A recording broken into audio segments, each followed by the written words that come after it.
Emotions. Can you trust them? Short answer is no. Why?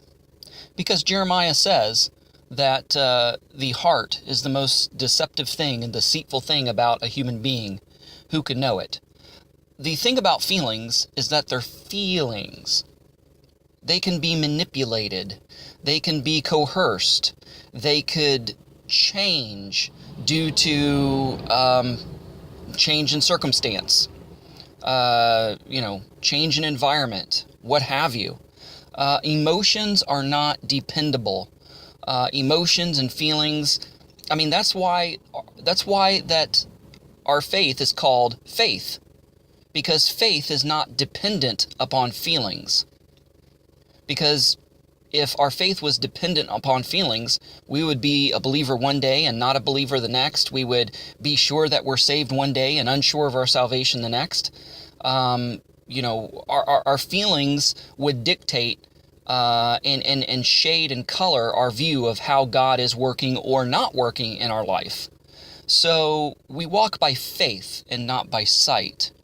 And faith is not just something that's a blind trust. There's something to faith called apologetics, which is the foundation of truth and fact.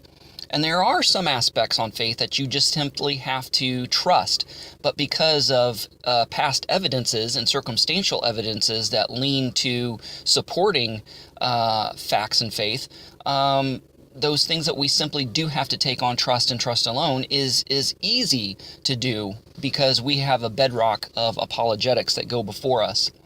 So why am I talking about emotions? Because in the Western world, we have lost our ability to think critically. We have lost the ability of deductive reasoning. We have lost the ability of investigation. The Torah itself says, Darash Darosh, right in smack dab in the middle of the 5 books of Moses, which means study, research, evidence. So evidence, truth, and facts are so important. And that's why a judge must lead by facts and not by bias, not by personal opinion, not by emotion, because our emotion will jade and color facts one way or another. And so emotions manipulate. And we live in this Me Too era, as the media is calling it, where it's no longer innocent until proven guilty. It's guilty until proven innocent. And your life, your career can be ruined and destroyed on accusation and on accusation alone. These court proceedings that we see that is trying to discover facts about sexual misconduct or sexual harassment or what have you, one person against another. A lot of it is based on memory, which memory is proven to be faulty, especially after years and years and years has passed. Even me, I remember something from way back when and thinking it's true. Let's say it's a place that I visited and I remembered that it looked a certain way, and I come back and it's sort of like the way I remembered it, but not quite. And to come to find out, I was wrong. So memory can be faulty, and emotions are definitely faulty. So these accusations are meant to tug and pull on the heartstrings of people and to blind one from the facts or lack thereof, and causes one to have a jaded, biased opinion on a case or a situation based on emotion. In a lot of these proceedings, I'm not trying to downplay or trying to say that sexual misconduct or abuse did not happen. I'm not trying to doubt the victims that have come forward or to shame them or shed a bad light on them. They have every right to make accusations and to bring these things forward. And I'm not doubting that they have been, abused somewhere, somehow in the past. But, when somebody brings levels an accusation against someone of sexual impropriety and misconduct and abuse and whatnot, and they just bring emotions to the table and they bring memory to the table and do not bring any facts, any hardcore facts, no evidence, no hardcore black and white solid evidence, such as DNA. You can't even trust the collaboration of witnesses, because you can trump up false witnesses. This was even done to Yeshua.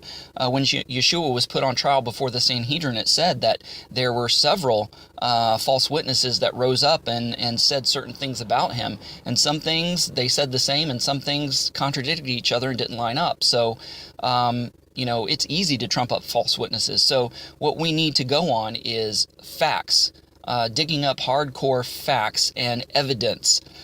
Emotions are not evidence. Witnesses are not evidence. Evidence is DNA. Evidence is documentation. Evidence is photographic and video and audio recorded evidences. And even you got to be careful with those, because those can be misconstrued and manipulated. There's such a thing as Photoshop. There's such a thing as taking sound bites and taking them out of their full context and be able to twist what somebody says to what you want them to say. So even with that, you have to be careful. So it's very disheartening and very frightening, to be honest with you, that somebody's life and career can be ruined on accusation and accusation alone. And it especially frightens me to an extent, being a minister, that no matter what precautions that I take, so accusations like that won't be leveled against me, still it can happen. Because, I have a strict policy that if I'm counseling somebody, I do not counsel somebody in private or by themselves. There's always another witness there, because, and it's not just for women, because men can do that too, because homosexuality is so rampant. A man can come forward and accuse somebody else of sexual misconduct, another man. So if I'm, counseling somebody or whatever, I don't do it alone. I always have my wife with me, or, some other religious authority, so it won't turn into a he said, she said, so that things are recorded and documented. And then, like shaking people's hands, and, a lot of times in religious circles, it's very common to give hugs. I don't give women full frontal hugs. I give them sideway hugs so that everybody could see that I'm not hugging them inappropriately, or it can't be taken any other way, but just a side hug with the hand squeezing the shoulder kind of thing, not around the waist or hips or anything like that.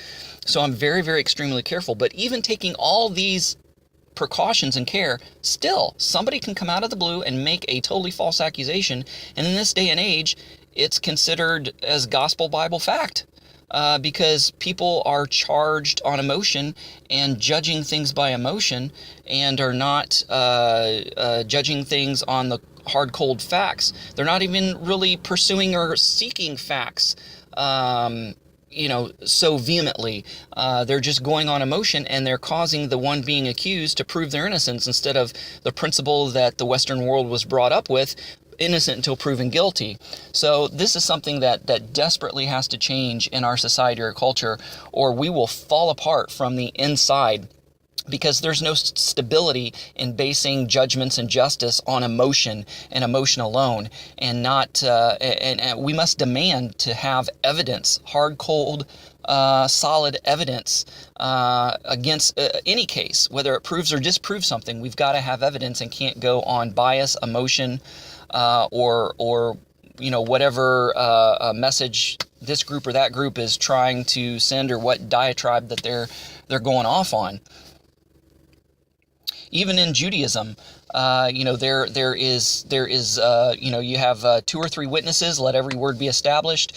Not only that, but there is a case in the Talmud, an example given of 2 men going into a building by themselves, presumably by themselves, and only one comes out, and one comes out alive. And this one that comes out alive has a knife in his hand and blood all over his clothing. Well, people would obviously say, through emotionally charged emotions that this person's guilty. He's holding a knife, there's blood on his clothes. It's obvious he killed the other guy. Nobody else was in the house. He came out alive. There's no other conclusion that we can come to. But the rabbis say, did somebody see this man kill the other person? Was there any witnesses? No. Well, how do we know that somebody didn't come in through a back door or through a window or through a tunnel and enter the building secretly without anybody knowing and killing this other person and framing that guy? We don't have hard, cold evidence that this guy killed the other guy. So therefore, we must let him go, whether he is truly guilty or not, because we cannot prove it beyond the shadow of a doubt. So proof, even in Judaism and Jewish judicial circles, was important. They stressed facts and evidence over emotion and even witnesses. And so we need to take that same stance. Does that mean that some people are going to get off when actually they're guilty? Well, yes, possibly, maybe, but ultimately God will have the last say, and they will get justice in the end. But we're less likely taking this approach in convicting somebody who is truly innocent, even though emotionally and circumstantially everything looks like the guy did it. But if we can't find any hard, cold evidence, we need to presume that person's innocent. If you were in that person's shoes and you were accused of doing something you didn't do, but yet everything was stacked against you, you would want somebody to desperately believe you and give you the benefit of the doubt. So we need to stand by innocent until proven guilty, and we need to stand by demanding and requiring evidence, more so than believing or going on accusation alone. So, hey, thanks for listening. This has been Ray Bash's Ramblings with Yehuda Ben Shomer, also known as Chris Shoemaker. Go out there and have a great day. Shalom and Shavua Tov. AbrahamsDescendants.com, getting back to the first century in a 21st century way. Thanks for watching. Stay connected by subscribing to our other social media accounts and visiting our website at AbrahamsDescendants.com.